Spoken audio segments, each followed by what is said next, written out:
पीछे पड़े इसके। क्या क्या इसने? ये नागिन है और मैंने इसे रूप बदलते हुए देखा है। ये कन्या नाग देवता को पूजती है। इसका हरकत भी नागिन जैसे ही है। ये विषकन्या है, विषकन्या हुजूर।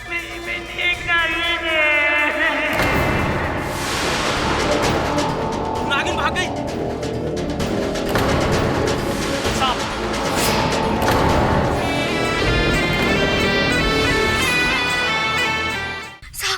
साहब हमें बचा लीजिए, वो हमें मार डालेगा, हमें मार डालेगा वो। कौन मार देगा? ठाकुर उजागर सिंह।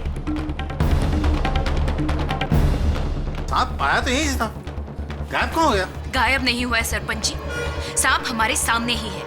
यही है वो सांप जिसने ठाकुर उजागर सिंह की जान ली है।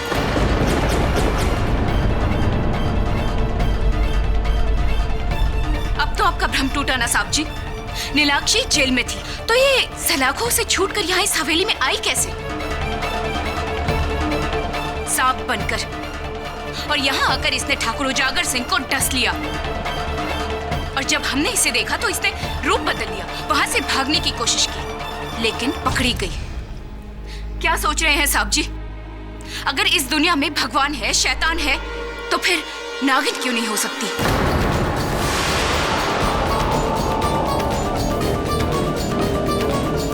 और आज नाग पंचमी भी है।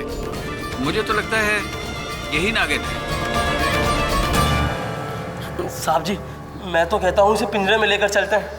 अगर नागिन बन के हथकड़ी से छूटी तो सबसे पहले हम दोनों को ही डसेगी। अबे कैसी बात करता चंडीदास के बच्चे, तेरे को मालूम है ना मुझे सांप से बहुत डर लगता है। चल ले चल, चल जल्दी कर।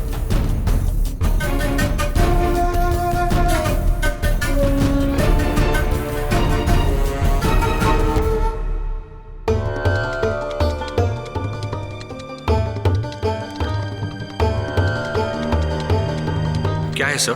ठाकुर साहब के हाथों पर कोई मरहम जैसा पदार्थ लगा है।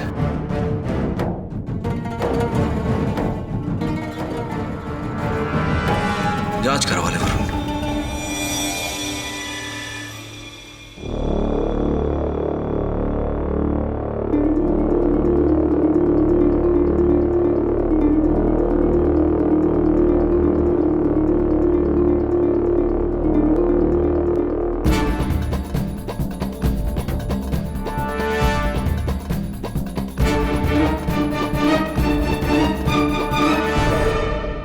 मेरा यकीन कीजिए, मुझे नहीं पता कि मैं उस हवेली में कैसे पहुंची।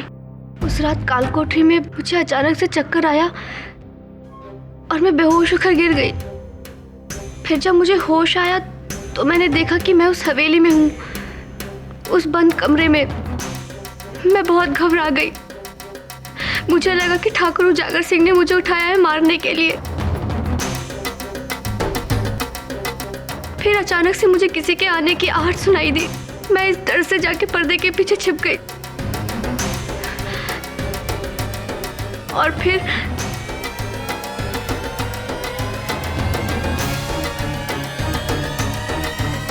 गांव वालों की तरफ देखकर क्या सोच रही है कि वो तुम्हारी बात पर विश्वास कर रहे होंगे? बिल्कुल नहीं, बिल्कुल नहीं। वो ये सोच रहे होंगे कि तुम परसों की रात नाग पंचमी के दिन जेल की खिड़की से सांप बनकर निकली हैगी और रेंगते हुए उजागर सिंह के कमरे में चली गई हैगी और उसको डसा आएगा और उसकी जान ले ली हैगी और भागने से पहले पाठक जी ने तुमको पकड़ लिया आएगा। मैं गांव वालों की बात पे विश्वास नहीं हैगा। पूछो क्यों? क्योंकि अदालत इस बात को नहीं मानता है कि विषकन्या या नागिन जैसी कोई चीज हैगी, मगर अदालत कातिल को जरूर मानता हैगा और मेरी नजर में तुम ही कातिल हैगी। उस दिन उजागर सिंह के कमरे में कैसे गई हैगी, शाम का नाटक कैसा किया हैगा और उसको डसा कैसे हैगा मेरे को नहीं मालूम, मगर मेरी नजर में तुम ही कातिल हैगी। क्यों सरपंच साहब बताइए। साहब अब तक तो मैं इस लड़की को निर्दोष समझता था, लेकिन कल रात जो मैंने देखा उसके बाद सच को झुठलाना बड़ा मुश्किल है। ये लड़की वाकई इच्छाधारी नागिन है।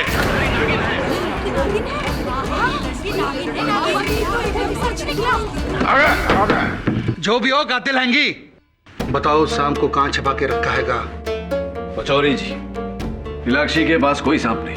आपने तो अपनी आंखों से देखा है ना उस सांप को। कहां गायब हो गया वो सांप? जज साहब, इस बात ने मुझे भी चक्कर में डाला हुआ है कि आखिरकार एक बंद कमरे से वो सांप उछल कैसे हो गया। हो सकता है मेरे कुछ प्रश्न इस प्रश्न का उत्तर देने में हमारी सहायता करें। मैं आपका मतलब नहीं समझा।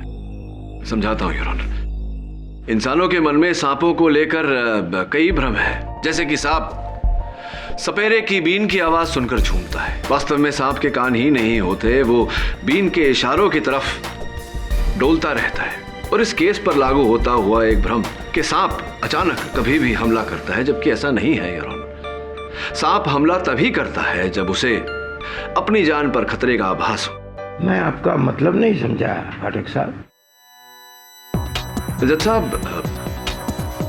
उजागर सिंह जी को जिस हाथ पर सांप ने डसा था, उस हाथ पर मुझे मरहम लगा हुआ मिला। मरहम के सैंपल को जब मैंने जीव विज्ञान प्रयोगशाला में परीक्षण के लिए भेजा तो मैंने पाया कि वो मरहम नेवले के बालों से, यानी कि मंगूज हेयर से बना हुआ था। मंगूज योर ऑनर, नेवला सांप का पुराना प्रतिद्वंदी। नेवला? ठाकुर उजागर सिंह अपने हाथ पर नेवले की खुशबू क्यों लगाएगा? उन्होंने नहीं लगाया योर ऑनर, धोखे से उन पर लगाया गया ताकि सांप उनसे खतरा महसूस करे, उन्हें अपना शत्रु समझे और उन पर आक्रमण करे। और ऐसा ही हुआ।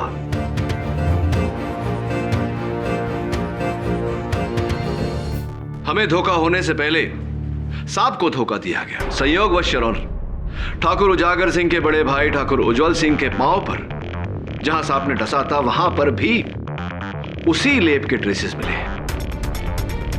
इसका अर्थ यह हुआ योर ऑनर कि मेरा विश्लेषण सही है। आप समझ रहे हैं ना इस पूरी रचना को? कोई नागिन नहीं, कोई विषकन्या नहीं, केवल एक हत्यारा है जिसने सांप को अपना शस्त्र बनाया है।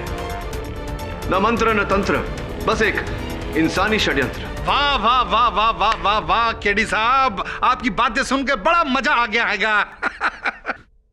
वैसे ये षड्यंत्र नीलाक्षी भी रच सकती है कि नहीं पचौरी जी, ये षड्यंत्र नीलाक्षी नहीं रच सकती है क्योंकि ये जो लिखित धमकी मुझे भेजी गई थी, और जज साहब ये करतूत नीलाक्षी की नहीं हो सकती क्योंकि उस समय वो कोठरी में बंद थी। ये इसके योग्य नहीं है। जय महाकाल!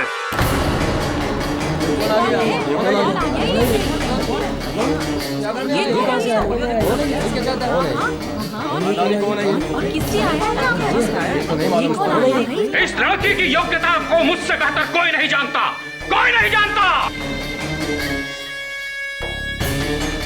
आप कौन हैं? मैं भैरवनाथ, एक सपेरा जो बरसों से इस लड़की की तलाश में घूम रहा है। रग रग से वाकिफ हूं मैं इसकी, रग रग से। महाराज, आपको जो कुछ भी कहना है यहाँ आके कहिए।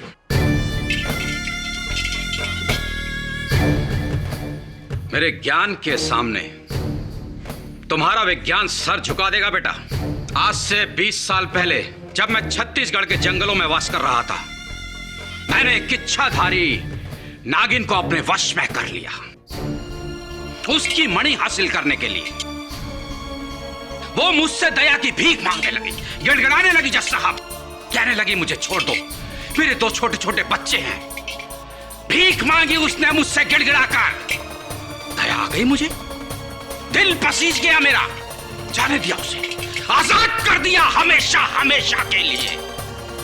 और उसके कुछ समय बाद छत्तीसगढ़ के जंगल में 2 लड़के शिकार करने के लिए आए। 2 नौजवान लड़के।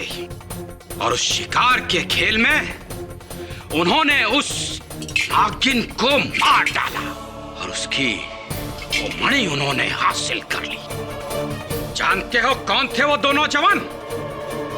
तुम्हारे ही गांव के ठाकुर उज्जवल सिंह और उजागर सिंह। और वो नागिन कौन थे जानना चाहोगे? इस लड़की की मां। नहीं,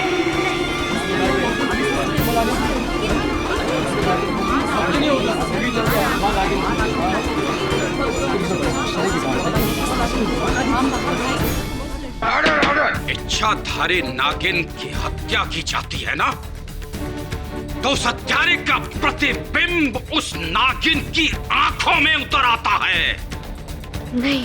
और जब इस 2 साल की लड़की ने अपनी मां की आंखों में उन हत्यारों का प्रतिबिंब देखा, तो इसका प्रतिशोध जाग उठा।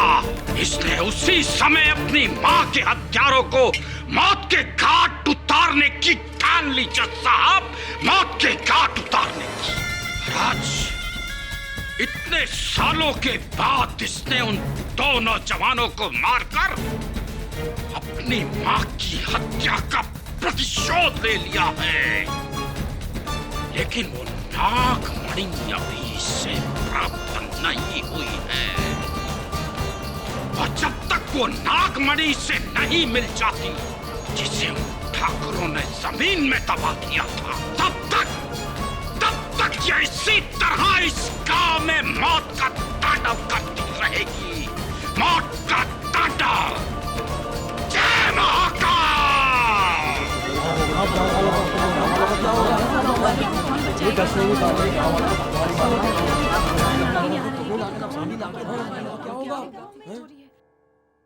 भैरव जी, आप केवल एक सपेरे हैं या खाली समय में पटकथा आदि भी लिखते हैं? क्योंकि ये जो कथा आपने सुनाई, ये कहानी मैंने किसी याद है मुझे किसी हिंदी फिल्म में देखी थी। मूर्ख! ये कोई कथा कहानी नहीं, वास्तविकता है, वास्तविकता। इस गांव वालों का भ्रम कोई नाटक या कोई कल्पना नहीं है, सत्य है, सत्य है। ये कन्या नागिन है, नागिन। जय महाकाल। आपकी इस बात का कोई प्रमाण है आपके पास कि ये लड़की नागिन है?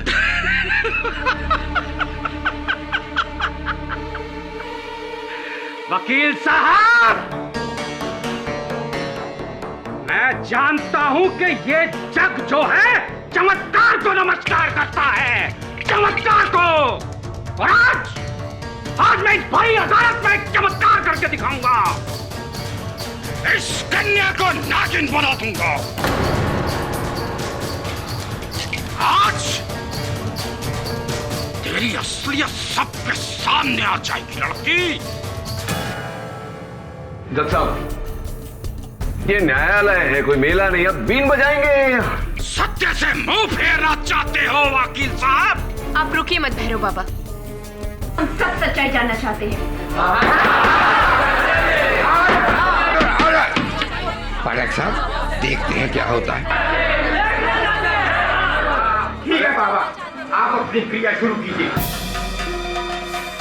जय महाकाल।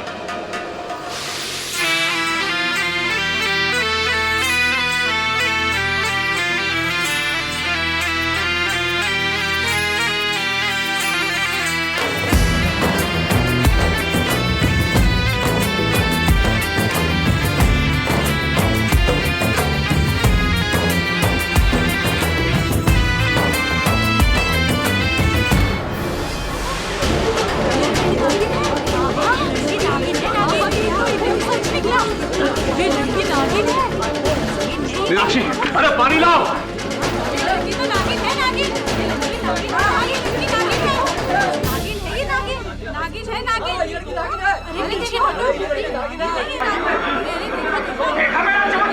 मैंने पहले ही कहा था कि ये नागिन है, वरना सलाखों के पीछे से कोई इंसान निकल सकता है क्या? मस्तानी जी, आप प्लीज बैठ जाइए। जज साहब, इसका बेहोश होना ही सबूत है कि भैरव बाबा की शक्तियों का असर हुआ है इस पर।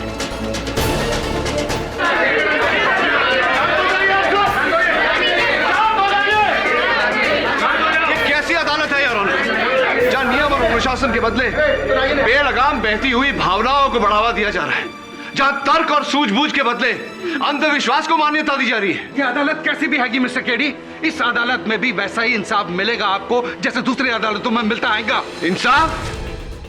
कैसा इंसाफ? पहले से डरी हुई, सहमी हुई सी लड़की के सामने बीन बजाकर धमकी देकर उसे बेहोश करना, तमाशा करना, इन सब का खड़े होकर तमाशा देखना, इसको इंसाफ कहते हैं आप? क्या है योर ऑनर? पहले सिर्फ नागिन थी, अभी नागमणि भी जुड़ गया। मिस्टर पचौरी, मिस्टर पाठक का कहना सही है।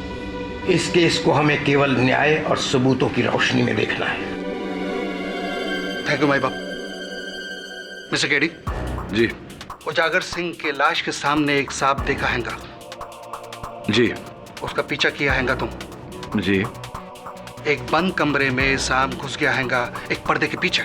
जी जी। तो जब पर्दा हटाया तुमने, पर्दे के पीछे कौन मिला?